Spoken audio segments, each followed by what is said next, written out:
Hello and welcome to the Durham Talents channel. My name is Jesse Durham. Today's episode is going to be another book review conversation that I had with my good friend Jay Dew from the Banking Bros. We were in studio Greer, South Carolina, talking about one of my perennial classics, one of my perennial favorites, which is the Cashflow Quadrant by Robert Kiyosaki. It's his second book. You may be more familiar with Rich Dad, Poor Dad. It's perhaps still the best book in personal finance, best-selling of all time in personal finance. And the Cashflow Quadrant is his second book. It's a great book. I read it several years back. We had a good conversation about how that impacted our trajectory in becoming our own bankers, or how it augmented it and added to what we were already doing. So I hope that you enjoy the conversation. Ladies and gentlemen, welcome to the Cash Compound Podcast. I'm here with Jesse. What's up, Jesse? What's up, everybody? We're going to get right into it. We want to talk this week on this episode. We're cracking the code to cash flow. We are talking about book number 2 from Robert Kiyosaki. Everybody out there knows book number 1, Jesse. But Rich Dad, Poor Dad. Do they know this one? Maybe not. We're hoping to have a good discussion whether you have read it or have not read it. The book is the Cashflow Quadrant. And those of us who are probably savvy with what's going on and what we normally do have probably heard of this diagram and this explanation of how people earn dollars and in what quadrant and what methods are used to get their money coming toward them. But some people out there, I think, just get a little bit of taste from the baby food on Rich Dad, Poor Dad, and they never make it to this book. I know that there was a big gap of time between my first reading, 2006, 2007, it was around the holidays, I even think, of Rich Dad, Poor Dad. You were way ahead of me. But this book didn't come till a decade later. Okay. I probably read Rich Dad, Poor Dad in 2015, but even so, I checked the inside of this one. I read it in 2017, so there was still some time. Oh, hold on! What are we seeing? We've got in the studio here. We do have Jesse's hard copy. I've got to be honest. Jesse gets on to me sometimes. I'm an audiobook type of guy. I read Rich Dad, Poor Dad before audiobook. However, This one 2 or 3 times. It's only been audio. I've never seen the pages. And you, what are you writing here in the front? I always, if I have a book now, I didn't used to always do this. I just used to read for fun. But when I'm doing personal growth and development, but for all my books now altogether, I write the date that I buy it, then I write the date that I finally finished it when I finished it. And now I've evolved. Like, are you allowed to not finish books? I think I've started to allow myself. You're going to make me admit the one time that I didn't finish one book in my life? If it wasn't going to serve me in the way that I needed or thought, there's only been a very few, because I know what I'm looking for most of the time, or I recognize the authors, or I'm recommended a book, right, from a trusted friend. But there's 1 or 2 I'm like, it's a waste to finish this just to finish it. I hear you. I do finish stuff that I start. So there has been one exception, Moby Dick, that 1,000-page monstrosity. But that was not personal growth. No, it wasn't. And financial development. I'm just saying that was the one time. But nowadays, and I like writing my takeaways. Yeah, it was the last thing I was going to say about writing on the inside. I like to write my takeaways at that time, because you and I were talking before we hit record. Some books we want to revisit, and I like seeing where my thinking was 5 years ago versus maybe what I get out of a book now if I reread it. Right. Hey, that's why we're going to church every week. The book didn't change much, but we may have changed between these last Sabbaths. Right. You like that? Yep. All right. There we go. Baptist bros talking to you again. Okay, now, Jesse, let's kind of get into it. I think you've got some of the meat of what stands out to you. A lot of people probably out there don't know the quadrants, so maybe we start there. And can you paint us this picture over a podcast? For sure. So just imagine 4 quadrants, okay, and it's pictured on the front of the book. And each of those quadrants, so 4 quadrants represented with E for employee, S for small business or specialist or self-employed individuals. And then on the right-hand side at the top is going to be B for big business. So 500 plus employees kind of business. And in the bottom right is I for investor. So full-time investor. And some folks are in one of those quadrants. Some folks are in more than one of those quadrants, perhaps. And Robert Kiyosaki does say it's important to know which quadrant you're at. So I think that's the best first question for our audience to ask themselves is, which one of those quadrants am I in? And at the same time, we need to realize that it's not better or worse of where you might be or how your money is earned and how it comes to you. And second, to help satisfy many of you who are not sure what we're talking about yet. Maybe you're new to this entire financial education type of thought process, no matter where you're starting from. 95% of the Western world, American adults, they're on the left side of this quadrant, 95%. So once again, top left corner is going to be E. That is employee. That was you got a job. Okay, bottom left, to make up the rest of the 95%, is that self-employed or specialist type of person. 95% of people are over there. So, Jesse, maybe you could even give us a second to tell us why that is. Why are there 95% of people over there? Why is 5% on the other side? And just explain that a little bit. Lots of reasons. One route that we could say is it's the easiest. It's the easiest. It's the simplest. And then two, for folks that pay attention to history, is that we're educated more towards that side for one thing. I think it's really simple. Since the Industrial Revolution has come through mid-1800s, late 1800s through the 20th century plus. Yeah, we were trained, we were thought of, and there's plenty of spots for us to be hired by someone else's big business, or a few people got into an investment opportunity and they needed workers. Yep. So it started out on the assembly line and it moved to middle management when you're white collar, working a 9 to 5, as we would say now. Mm-hmm. Yep. Big transition from folks being entrepreneurs, even last names. So-and-so Miller. They were a Miller. Yeah, that was the Smith, family business. Carpenter, right? For These sure. are last names, right? For sure. It was just much simpler, and that was just the gear after the Industrial Revolution, like you're saying, to where we were funneled towards in general. Okay, we're not giving you judgment yet. We'll give you judgment later when Sure. we meet you in person. However, we're just trying to talk through the book. Move us on to the next point here, stuff that stands out to you about this man's thought process and explaining this to us. Right. So we all are where we are in the cash flow quadrants, okay? I started out as an employee. I transitioned to the S quadrant.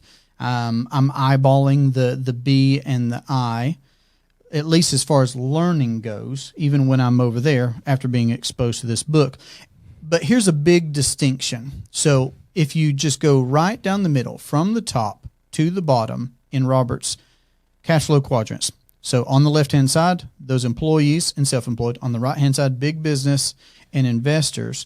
You see a real clear distinction where, and this is big, there are only two ways to earn. Okay, so there are only two ways to earn in general, macro level. People at work or money at work. So you see the people at work on the left-hand side of his quadrants. Gotcha, employees, right. Self-employed, and you see money more at work. So people's money making more money for them on the right-hand side with investing in big business. That's a big distinction. It was an eye-opening thing to me several years ago when I first went through this book, man, because when I was already in this self-employed entrepreneurial specialist space. So I had already left my corporate job environment. I only had one, but I left it, and it wasn't even that corporate. But it wasn't for me, couldn't do it. And what I thought was that S was the be-all, end-all. I thought that's as far as it went. I didn't even understand about the right-hand side of this thing. Big business, or as Kiyosaki says, a bunch, which I really like. And it's probably because of even the environments of what we do here and how we have been in business is business systems. He says the business system so often. I love that, actually. So Robert, Bobby, if you out there listening to our podcast, I love that it's not just a big business with 500 employees. It could be a business system, because actually I think I was exposed to this in the realm and in the thought process in my world of network marketing, which is a business system where a lot of people are still independent. And you don't own everyone's time or effort, but you're leveraging them. And so it's still a business system. So I think that was helpful for me to understand. And even what we do here, helping people crack the code to cash flow, helping them get started with this idea of infinite banking that we do, it's more of a business system. You don't need 500 employees. We'll never have that. We don't want that. But we still can have 500 employee type money being made potentially if you have a good system being built. Yep, those two key words. Yeah, businesses. I really like that. So on the left-hand side, I just want to say, Jesse, that, man, I was out there hustling in the grind, and I thought that's as best as I could do. I did not understand leveraging other people's time, OPT, which he talks about, or other people's money did not come until way later. This was eye-opening for me because I just thought I had to go be great as a specialist. But in that sense, I just owned my job rather than having a job someone else provided a structure for me to work in. I just own my own job.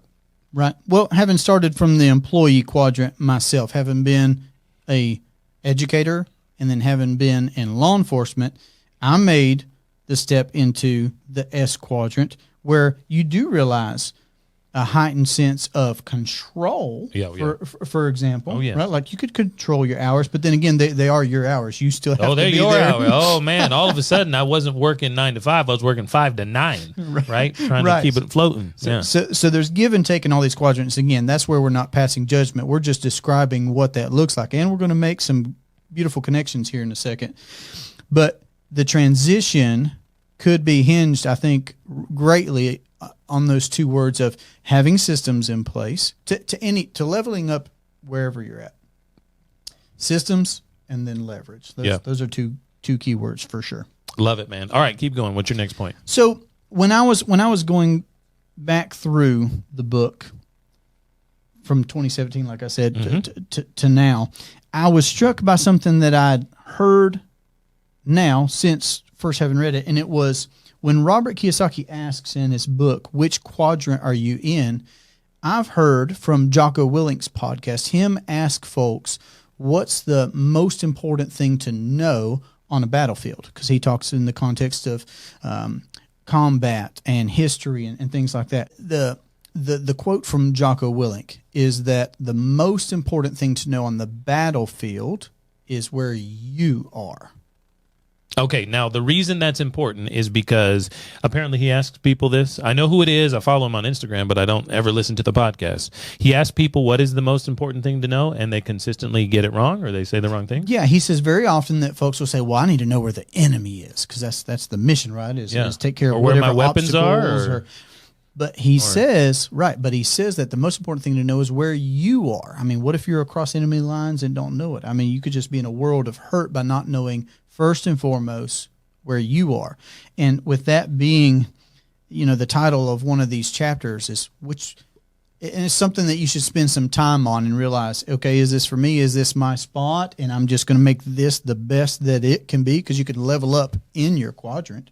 Level up. Of course. You can transition quadrants like we have, or maybe we'll continue to do over time. Right? 100%. I think that it's helpful to know, once again, that you may be in multiple quadrants. Mm-hmm. Where does most of your money come from? There are most people out there who do have a job. Someone else has provided a business system or invested in that opportunity, and they have a job.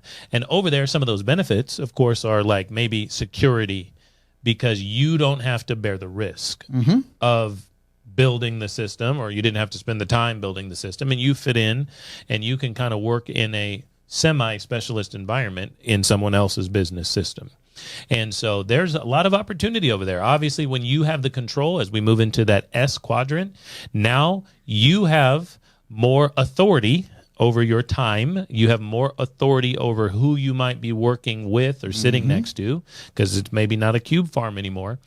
But over there, your time must be leveraged to make money.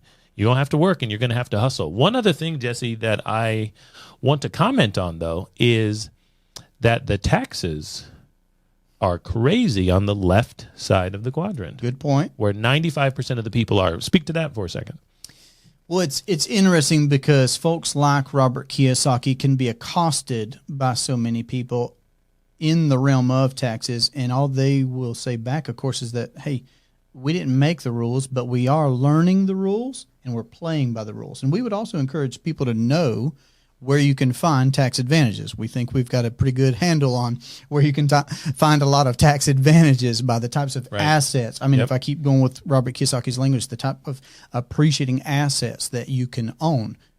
no matter which one of these quadrants you're in. Right. You could own one of the policies that we talk about. Those properly structured whole life policies with mutual companies give you guaranteed access to growing compounding capital in your lifetime. And then whoever you have as a beneficiary, they're going to receive a tax-free windfall. Love it. Windfall, if you don't know, because I'll be honest, I don't think for several years I kind of understood where that word fit into our financial plan and what we were doing here. Windfall, for those of you who are starting at the place where I was starting, which was the beginning, means a bunch of money coming to you, a windfall. So that can happen in a bonus, that can happen in a death benefit. Remember, those dollars are tax-free. That's what we mean by windfall. Maybe we should have had a word of the week segment as well. Windfall. But anyway, it's a good point. What does it take then for us to move to the right side of the quadrant? Lots of people are on the left side. Most people start on the left side. Most people are taught to be on the left side. Is the right side better? What's going on over there? We just mentioned that the tax advantages and opportunities are different. But should we move? How do we move? Should you move? You decide that. The one question, which I think is the best, is you figure out the why, but the how. Let me address the how to that question. Okay, is in Robert Kiyosaki's dedication. His dedication in the book reads, "This book is dedicated to those who are willing to pay the price." Now, that I think you could go all the way back to the point of, well, in 2016, I paid a certain amount of money for this book, and then I spent a certain amount of time reading this book. You know what I'm saying? So, are most of the employees that you know, or even those small business owners that are just super, super busy, are they dedicating any of their money or their time to financial education? Okay. So I think that's what this that's what it takes to get over there. I think so. Okay, so what type of education do we need to know or understand, or why would we want to move over there? Or how can let's say that there's an opportunity to be more financially impactful on the right side. You can make more money. You can potentially have less ties with the government over there. The money is working on the right side rather than you and your time and effort. So I think we might want to consider moving over there. But what I'm saying? For me, that seems like a no-brainer. At least a portion of my dollars should be working over there because that's where the money's working. So how do we get that money over there? Keep going. You gave us a how. Give us a little more how. Right. Well, I would say we all have to start at the start. And I started as an employee, made some transitions, but the permeating thought here for me, knowing all that I know now, having read this book, having read R. Nelson Nash's book, Becoming Your Own Banker, I knew I wanted to become my own banker. Coincidentally, Robert Kiyosaki has a chapter in his book called Be the Bank. Be the Bank. Oh, my goodness. All right. So no matter which of these quadrants you're in, and if you're wanting to get money at work instead of just you being at work, is start becoming your own banker. Figure out a good starting point for you to capitalize an asset where your money will be compounding. It'll have these tax advantages. It'll have this growth. It'll have this access. You're not locking it away where you can't get to it and use it for opportunities that do arise in business or in investing. So I'm not telling you what to invest in, but I would point out that from the get-go, you could be the banker in that investing. Love it. Okay, so we move to the right side of the quadrant here. I want to talk a little bit about these pieces. That big business idea is when a system is in place that works without you. Lots of people do have these systems, but let's think major, and let's even tie it to the infinite banking concept, the grocery store. Okay. Let's go to Walmart. The Walton family, richest family for the last 40 years in our country, as the 6, 7, 8 of them, now down to I think about 5, who are left in that original nuclear family. They've been doing all right. They've been doing just fine. Something like $40 billion each, is what they're worth because they have a business system that they control. Nowadays, of course, they probably chair a couple of the boards and seats and they get paid those dividends because they are owners. However, Dad, Sam Walton, was running the business, but eventually he had a business system. Lots of people working at his big warehouse stores, and they were funneling profits toward him because he controlled the asset. That asset was making him a bunch of money, but he didn't have to stock the shelves, and he didn't have to actually drive the trucks around and deliver the stuff to the back of the stores. So that's what we mean by business system. He created tons and tons of trucking, logistics, and checkout point of sale systems that worked everywhere, right? Think of the same thing in terms of a franchise. We're talking about our favorites. Of course, everyone kind of knows the McDonald's story, and they've done lots of videos around that and movies and books these days.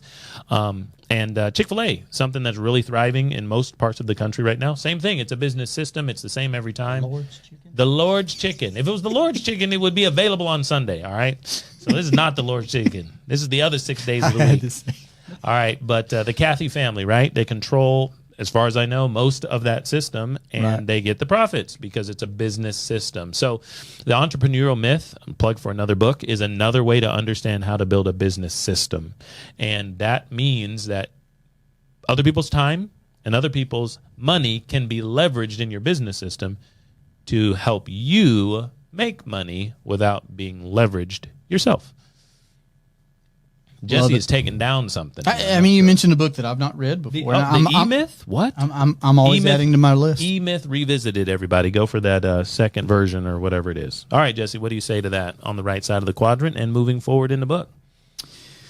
So, again, everybody's got to start where they're at. And obviously, they've probably been exposed to the idea of our save and spend system, becoming your own banker, Kiyosaki's work. So, for those that are looking to advance in that area of, okay, well, I am committing to some level of financial education. I'm going to buy the books. I'm going to listen to the books. I'm going to, put some time and money into educating myself, realizing where I'm at, and figuring out what it is that I do want to do. From day one, you're already somewhere and you're already banking. I think I'm certain that the concept of banking permeates these quadrants. So if today you're an employee, you are financing your household needs with somebody.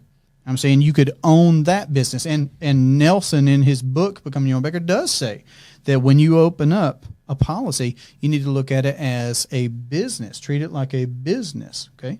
So that's how an employee can get into a business. There you go. It's pretty cool. All right. So self-employed, same thing. You're financing your tools, your overhead, your payroll, all the things that's in what you do. You're financing that. What if you could own that yourself? What if you could benefit from that, be profitable from that business, that space as well, on top of what you're already doing? Same thing for business and investing. If you're doing investing, you're a full-time investor. Aren't all of your investments financed? They are. Either you're using bank money or somebody else's money, or you're amassing capital somewhere and liquidating that for what it is that you're doing. What if you could have the best of both worlds no matter where you're at? So banking is the permeating paradigm into all of that activity, no matter which quadrant you're in. Banking is always happening. You should get into the game, as well as, like Nelson would have said, get into the game of what you do to make your living as well. But maybe you want to now figure out what quadrant you're in. So, Jesse, as we move into what became my favorite section of the book, talking about the level of investor, the aptitude for getting into the game on the right side, understanding who you are is what Kiyosaki tries to help us do. He does not say any of these are better or worse than the others, right? Which is, I thought, was very interesting, because I want to say, oh, it must be better on the right side. But he said you got to understand who you are, and there's several different ways to go about that. So on the right side of the quadrant, looking to get our money working for us, let's talk about that different style and type and categories of investor. Okay. So there are 5 different levels, he says, 5 different levels. Level 1 is the zero financial intelligence level. So again, I would commend you just for listening to this type of information or reading Kiyosaki's books. You're in the game. That's fantastic. 2 is the savers are losers, and that's such a controversial saying that he has. He still repeats it. He tries to make a point on that, and I think the inflation of the last couple of years has really even helped people understand, another generation or another segment of the population understand that if you're saving money, they're going down in value. They're not bringing you anything that money does if you just let them sit. Yes, absolutely. That's his second level. And then he moves on 3, 4, and 5. So 3 is the I'm too busy level. So people are they're crushing it perhaps in their space and what they're doing, but they're really tied up in it. And they're saying, well, okay, I'm just going to hand over all this profit, all this capital that I have collected or that I have amassed, and they know what they're doing. So it's a real set it and forget it mentality. I'm going to give up my control or my authority over that and abdicate my responsibility and let somebody else who should be smarter than me or better at it take care of things for my future. Now, what is your take on that person's choice? Number one, it just inherently comes with a lot of risk. It really does. And unfortunately, we probably all know people who have taken that risk and not won. Yep. I'm on the phone too often with people saying, yes, like I saw what I had in this account or this program or this plan. I saw it cut in half here recently. It's like, that's a hard conversation to have with people. Very tough, especially because normally at that point in their life, they are at the point where they may have stopped working. They're counting on retirement space. They were counting on it. Yeah, that's the point. They're realizing my plans are going to have to change because I don't have what I thought I would. Yeah. Okay, what's our next level? Fourth one is I'm a professional. So you're not abdicating that to someone else, that potential of growth and compound. So I'm the professional now. I'm the one holding the reins. I'm in the driver's seat. And that's a quantum leap, to be sure. And then the last is the capitalist level. So being a true capitalist in what you're doing. Now, explain what that means, though. I think there are a lot of people who hear that a lot, and maybe in the political realm, they don't understand. That means something different. So what do we need to understand about what does capitalist mean here? So not only are you level 4 where you are the professional, but quite possibly you're working with other capitalists. So you're working with other people that are profitable and exceptional in what it is that they do. So this idea of a round table or this idea of a council of mentors or collaborators can be a really big part of that. When I think of it, I think of people who are creating opportunity. Okay. That's what capitalism is. You create an opportunity. So what we're looking at here is we see money as something that should be placed in spaces that create something. So that wouldn't be just a saver. Yeah, profit, right? So we want to put it to work. And so that for me was a tough thing to probably understand back when I was first introduced to Kiyosaki and the other book, because I was a saver. I thought that's how you won. You worked harder, you leveled up on the left side of the quadrant by getting a great job or one day being a specialist, and you saved your way to wealth. And when Robert kept saying, early in the game, I mean, 2007 is when he got on the New York Times bestseller list and went on Oprah with his book. And I knew about him shortly after that. Maybe I was watching Oprah at that time, but I didn't read the book right then. But if I'm thinking right, no, 97. I'm sorry. He was 97, I think, is when he was on the show. 2007, somewhere around there is when I saying read things the book. like your house is not an asset. Yeah, and I was like, I'm lost because that's what I had been told by other financial gurus, entertainers, or personalities. And I'm thinking, savers or losers, what? I don't even understand what else I would do. See, I didn't even understand the right side of the quadrant at all. So appreciate that, man. So do you recommend this work and this book to people, and who should read it? Who's looking for it, Jesse? I do, and I will recommend it in the way that Robert Kiyosaki wrote it. Rich Dad, Poor Dad is, he says, his first book, and it's a good sequence. It really is. This one, the second one, the Cashflow Quadrants, I highly recommend it. It really did strike me in a big way, but I did like that I read these books in sequence. And then there's a third one. It's Rich Dad's Guide to Investing. So he did write those 3 books in that particular order. I suggest you read all 3 of them for sure and in that order. All right, ladies and gentlemen, we hope you do. And we want to remind you to go to our website, thebankingbros.com. That's one of our websites at the Cash Compound to help you understand where our events are. So thebankingbros.com/events to see where we're speaking and getting into the nitty gritty on how you can get in the game. Not just the theory or books and recommending things from other people, but we do want to help you personally crack the code to cash flow. That's right. And get in the game of what we call the save and spend system or the infinite banking concept. We'd love for you to join us online, virtually, and in person in a town near you very soon. Well, Jesse, thanks for being on the podcast today, man. We're going to go out there and change some lives, and everything is the same about us except for who we meet, associate with, and the books we read. Well, I certainly enjoyed my own conversation with Jadu about the Cashflow Quadrant book. I hope that this has been stimulating and engaging for you. If you would like to continue this conversation about personal finance, in particularly as it regards becoming your own banker, then don't hesitate to contact us at www.durhamtalents.com, where we can have a private consultation about where you fit in the cash flow quadrants, where you could be in applying this infinite banking concept to better control and grow your personal finances. So this has been a great pleasure for me. I look forward to that conversation. Have a great day. Take care. So with that in mind, before you get to all right, it, let's go. We got to go to that segment out there. Ladies and gentlemen, that brings us to our quote of the week. Jocko Willink says, is that enough pause? Yeah, that was great, man. Okay. I love that dramatic effect in there. The people are ready. The definition of pause.